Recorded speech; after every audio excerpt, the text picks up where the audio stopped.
Start. Hello, and as always, welcome to your trusted DragonHeir channel. In today's video we will face the fight against Bionphray, one of the chief challenges of Season 1. For me, by far the most difficult of them all. To be honest, and at the risk of being wrong, there is no 100% F2P composition that would allow you to reach 22 million unless you have been lucky with the pulls and have gotten certain key heroes. For this fight we will be using Ice DPS, as they have bonus damage. Since there are closely no healers in Ice, we will almost certainly have to resort to some necrotic supports like Estella.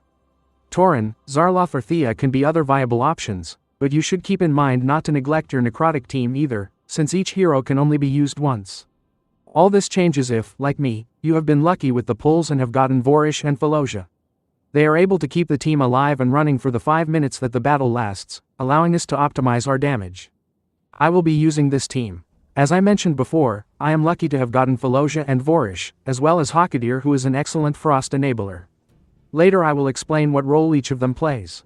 Keep in mind that without Felosia, you will most likely need a lot of resistance on your healer to ensure rotations and thus have stable sustain, as the boss is continually randomly applying stunts to our heroes. The positioning for this lineup will be as follows. This way we ensure that Felosia applies her combat ability on Hakadir as many times as possible and without receiving damage to the rest of our heroes except for Bionphray's ultimate random ticks. Felosia plays a key role in this fight and, in addition to the impressive skill kit she has, she will prevent our DPS timings from getting out of sync with her ultimate as well as mitigating much of the damage with her continuous shields. We are going to use Vorish for the healing of his passive, because he is an excellent debuffer for the defense penalty with his 3 hits in the ultimate and to block or dispel the defense buff that Bionphray puts on with his ultimate.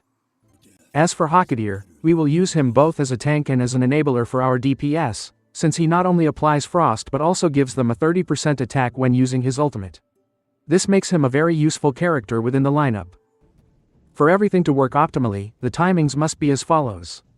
This ensures that Felosia protects the party from the stunts caused by the boss's ultimate. Hakadir will go without timings, since he will be affected by the combat skill stunts, eventually throwing off his rotation. In the case of Dorkaraz, he will also go free given his fast rotations. And without much more to add, let's get on with the run. I hope you liked the video or found it useful, and if so, I would greatly appreciate your likes and subscription. See you in the next video.